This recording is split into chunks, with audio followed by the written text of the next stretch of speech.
SM Store, amanah dalam muamalah. Kenapa nggih? Ana merasa ada gap, ada jarak dengan ikhwan-ikhwan kita yang memiliki kelebihan rizki. The have, kata dia. Seakan ikhwan ini mengeklusifkan diri hanya untuk sesamanya yang juga kaum berpunya. Bukankah Utsman bin Affan rahimahullahu ta'ala radhiyallahu ta'ala anhu dan Abdurrahman bin Auf mudah ditemui pada zamannya? Jazakallahu khairan. Ya, boleh jadi ini perasaan. Ngerti perasaan, jemaah?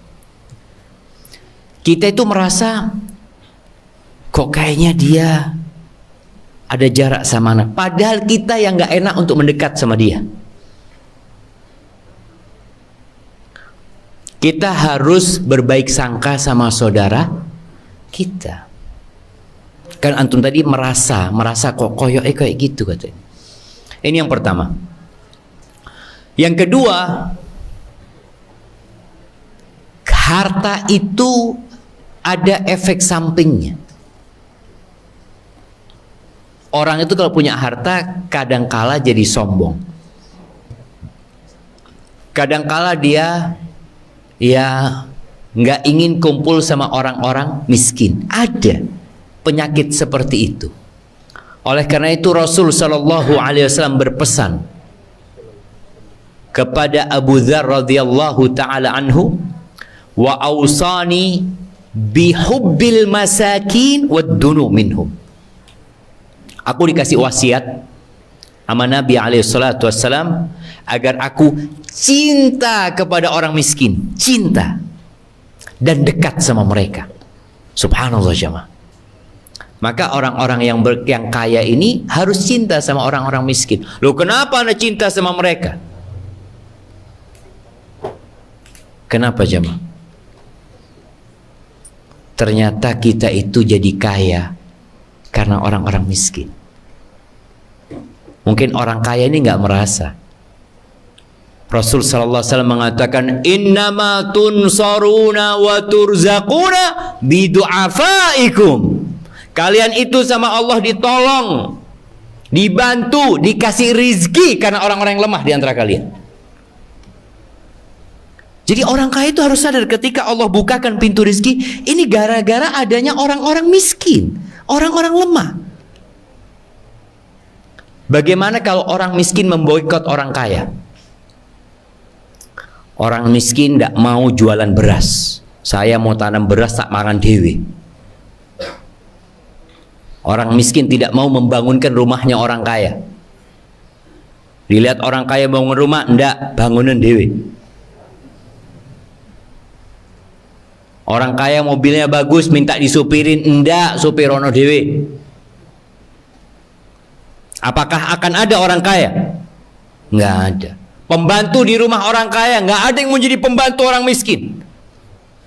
Apakah orang kaya tetap kaya? Enggak.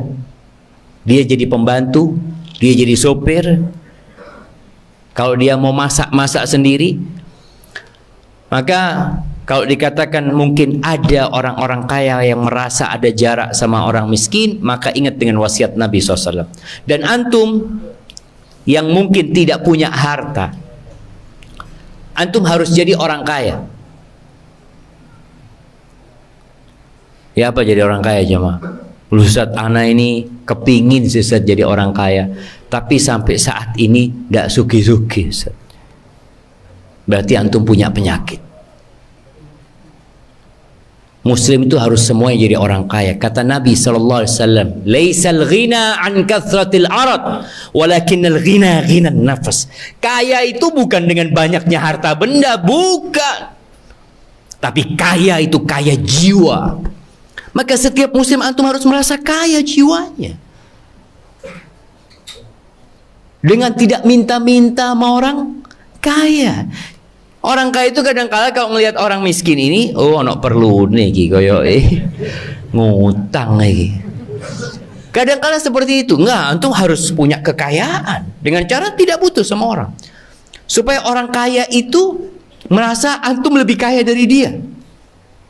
Ini orang padahal cak lihat motornya, subhanallah Ustaz, itu masih pakai bensin campur dorong. Kadang antum melihat jemaah ada orang motornya bensin campur, tapi soge aja, soge hatinya. Maka jadilah antum orang kaya sehingga nyaman duduk sama orang kaya. Walaupun antum tidak punya harta yang banyak, tapi jiwanya kaya. Dan ketika melihat orang kaya, antum harus menundukkan pandangan. Karena antum bisa jadi orang miskin. Kalau melihat orang kaya, antum bisa jadi orang miskin kan? Tapi kalau antum lihat orang yang lebih miskin dari antum jadi kaya. Maka Nabi SAW menyuruh kita melihat kepada yang di bawah kita, jangan melihat kepada yang di atas kita. Jadi seperti itu, dan insya Allah gap itu akan hilang.